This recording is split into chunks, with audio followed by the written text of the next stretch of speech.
ಎಲ್ಲರಿಗೂ ನಮಸ್ತೆ. ತಮ್ಮೆಲ್ಲರಿಗೂ ಬೃಂದಾವನ ಬೆಳಕು ಯೂಟ್ಯೂಬ್ ಚಾನಲ್ಗೆ ಆತ್ಮೀಯವಾದಂಥ ಸ್ವಾಗತ. 2026 ಸಾಲಿನ ನಾಗರ ಪಂಚಮಿ ಹಬ್ಬವನ್ನು ಆಗಸ್ಟ್ 17 ಸೋಮವಾರದ ದಿನದಂದು ನಾವು ಆಚರಣೆಯನ್ನು ಮಾಡ್ತಾ ಇದ್ದೀವಿ. ಈ ನಾಗರ ಪಂಚಮಿಯು ಶ್ರಾವಣ ಮಾಸದ ಶುಕ್ಲ ಪಕ್ಷದ ಪಂಚಮಿಯ ತಿಥಿಯಂದು ಬರುತ್ತೆ.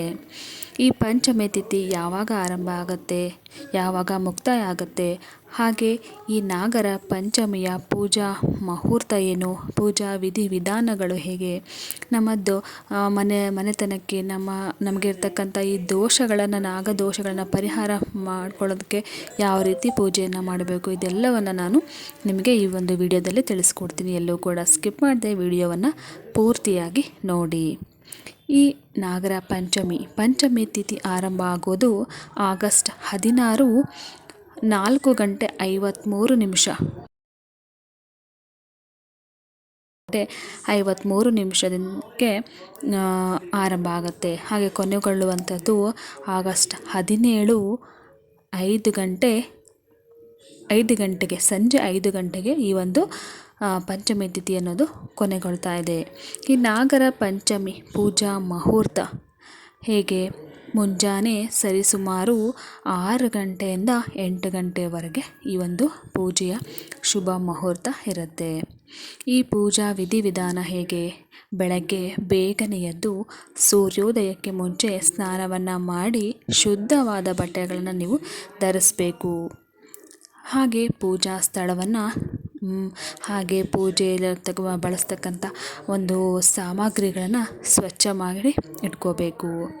ಹಾಗೆ ಗೋಡೆಯ ಮೇಲೆ, ನಿಮ್ಮ ಮನೆಯಲ್ಲಿ ಅಥವಾ ನಿಮ್ಮ ಬಾಗಿಲ ಬಳಿ ನಾಗದೇವತೆಯ ಚಿತ್ರಗಳನ್ನು ಬಿಡಿಸಬೇಕಾಗತ್ತೆ. ನಾಗದೇವತೆಗೆ ನೀವು ಈ ದಿನ ಹಾಲನ್ನು ಅರ್ಪಿಸಬೇಕು. ಜೊತೆಗೆ ಅರಿಶಿಣ, ಶ್ರೀಗಂಧ, ಹೂಗಳು, ಜೇನುತುಪ್ಪ ಮತ್ತು ಸಿಂಧೂರವನ್ನು ಅರ್ಪಿಸಬೇಕು. ನಾಗಕಲ್ಲಿಗೆ ಯಾವುದೇ ಕಾರಣಕ್ಕೂ, ನಾಗರ ವಿಗ್ರಹ ಅಥವಾ ಫೋಟೋಗೆ ಯಾವುದೇ ಕಾರಣಕ್ಕೂ ಕುಂಕುಮವನ್ನು ಅರ್ಪಿಸಬಾರ್ದು. ಹಾಗೆ ನೀವು ಈ ಹಾಲನ್ನು ನಾಗಕಲ್ಲಿಗೆ ಅರ್ಪಿಸುವಾಗ ಮನಸ್ಸಲ್ಲಿ ನೀವು ನಿಮ್ಮ ಮನೆತನಕ್ಕೆ ಅಥವಾ ನಿಮಗೆ ಏನೇ ಒಂದು ದೋಷಗಳಿದ್ದರೂ ಕೂಡ ಪರಿಹಾರ ಆಗಲಿ ಅಂತ ಮನಸ್ಸಲ್ಲಿ ಬೇಡಿಕೊಂಡು ನೀವು ಆ ಒಂದು ಹಾಲನ್ನು ಅರ್ಪಿಸಬೇಕಾಗತ್ತೆ.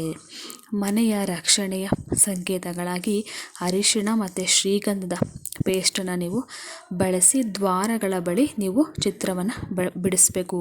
ನಿಮ್ಮ ಮನೆಯ ಮುಖ್ಯ ದ್ವಾರಗಳ ಬಳಿ ಆಗ್ಬೋದು ಅಥವಾ ನಿಮ್ಮ ಬಾಗಿಲ ಬಳಿಗಳಲ್ಲಿ ನೀವು ಈ ಅರಿಶಿಣ ಮತ್ತು ಶ್ರೀಗಂಧವನ್ನು ಪೇಸ್ಟನ್ನು ಬಳಸಿಬಿಟ್ಟು ನೀವು ಚಿತ್ರವನ್ನು ಬಿಡಿಸಬೇಕು. ಹಾಗೆ ನಾಗದೇವತೆಯ ಮಂತ್ರಗಳನ್ನು ಪಠಿಸಬೇಕು.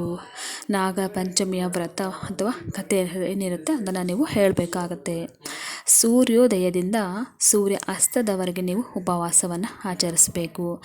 ಅನೇಕ ಭಕ್ತರು ಹಿಂದಿನ ದಿನ ಒಮ್ಮೆ ಮಾತ್ರ ಊಟ ಮಾಡ್ತಾರೆ, ಮರುದಿನ ಉಪವಾಸನ ಮಾಡ್ತಾರೆ. ಖೀರು ಅಥವಾ ಸಾಬುದಾನ ಕಿಚಡಿ ಏನಿದೆ ಅದನ್ನು ನೀವು ಪ್ರಸಾದವಾಗಿ ಅರ್ಪಿಸಬೇಕಾಗತ್ತೆ. ಈ ದಿನ ಸಾಮಾನ್ಯವಾಗಿ ಹುರಿದಂತಹ ಮತ್ತು ಉಪ್ಪು ಸಹಿತ ಇರ್ತಕ್ಕಂಥ ಆಹಾರಗಳನ್ನು ಸೇವಿಸಬಾರ್ದು. ಯಾವುದೇ ಕಾರಣಕ್ಕೂ ನಾಗರ ಪಂಚಮಿಯ ದಿನ ಯಾವುದೇ ಕಾರಣಕ್ಕೂ ನೀವು ಒಲೆಯ ಮೇಲೆ ಬಾಣಲೆಗಳಾಗಿರ್ಬೋದು, ಕಬ್ಬಿಣದ ವಸ್ತುಗಳನ್ನು ಯಾವುದೇ ಕಾರಣಕ್ಕೂ ಇಡಬಾರ್ದು. ಅದರಲ್ಲಿ ಯಾವುದೇ ಕಾರಣಕ್ಕೂ ನೀವು ಹುರಿದಂಥ ಪದಾರ್ಥಗಳನ್ನು ತಿನ್ನೋಕ್ಕೆ ಹೋಗಬಾರ್ದು. ಮತ್ತು ಈ ದಿನ ಮಾಡ್ತಕ್ಕಂಥ ಉಪವಾಸ ಭಕ್ತಿಯನ್ನು ತೋರಿಸುವ ಮತ್ತು ಸರ್ಪ ದೇವತೆಗಳಿಂದ ಕ್ಷಮೆ ಮತ್ತು ರಕ್ಷಣೆಯನ್ನು ಪಡೆಯುವಂಥ ಒಂದು ಮಾರ್ಗ ಅಂತಲೇ ಹೇಳ್ಬೋದು. ಅನೇಕ ಜನರು ಹಿಂದಿನ ದಿನ ಒಮ್ಮೆ ಊಟ ಮಾಡಿ ಪಂಚಮಿಯ ದಿನ ಸೂರ್ಯಾಸ್ತದವರೆಗೂ ಕೂಡ ಸಂಪೂರ್ಣವಾಗಿ ಉಪವಾಸವನ್ನು ಮಾಡ್ತಾರೆ. ನೀವು ಎಷ್ಟು ಕಟ್ಟುನಿಟ್ಟಾಗಿ ಭಕ್ತಿಯಿಂದ ಈ ಒಂದು ನಾಗರ ಪಂಚಮಿಯನ್ನು ಆಚರಣೆ ಮಾಡ್ತೀರೋ ಅಷ್ಟು ನಿಮಗೆ ಒಳ್ಳೆಯದು. ದೇಹವನ್ನು ದಂಡಿಸಿ ನೀವು ಈ ಒಂದು ಪೂಜೆ ವ್ರತವನ್ನು ಮಾಡಬೇಕಾಗತ್ತೆ. ಯಾವುದೇ ಕಾರಣಕ್ಕೂ ಯಾರೂ ಕೂಡ ಈ ನಾಗರ ಪಂಚಮಿಯ ದಿನ ಹಾಲನ್ನು ಅರ್ಪಿಸುವುದನ್ನು ತಪ್ಪಿಸೋದಕ್ಕೆ ಹೋಗಬಾರ್ದು. ನಿಮ್ಮ ಮನಸ್ಸಲ್ಲಿರ್ತಕ್ಕಂಥ ಏನೇ ಒಂದು ದೋಷಗಳು ಪರಿಹಾರ ಆಗಲಿ, ಮನೆತನಕ್ಕೆ ಅಂಟಿದಂಥ ದೋಷಗಳು ಪರಿಹಾರ ಆಗಲಿ ಅಂತ ಹೇಳ್ತಾ ನೀವು ಒಂದು ನಾಗರ ಕಲ್ಲಿಗೆ ಹಾಲನ್ನು ಅರ್ಪಿಸಬೇಕಾಗತ್ತೆ. ನೋಡಿದ್ರಲ್ಲ ಸ್ನೇಹಿತರೆ, ಈ ರೀತಿ ನೀವು ಈ ಒಂದು ಪೂಜಾ ವಿಧಿವಿಧಾನವನ್ನು ಮಾಡಿಕೊಂಡ್ರೆ ನಿಮ್ಮ ಏನೇ ಒಂದು ದೋಷಗಳಿದ್ದರೂ ಕೂಡ ಅಲ್ಪ ಮಟ್ಟಿಗೆ ಅದು ನೀವು ಕಡಿಮೆಯನ್ನು ಮಾಡ್ಕೋಬಹುದು. ನೋಡಿದ್ರಲ್ಲ, ಈ ಒಂದು ಮಾಹಿತಿ ನಿಮಗೆ ಉಪಯುಕ್ತ ಅಂತ ಅನಿಸಿದ್ರೆ ನನ್ನ ವಿಡಿಯೋನ ಲೈಕ್ ಮಾಡಿ, ಶೇರ್ ಮಾಡಿ. ಧನ್ಯವಾದಗಳು.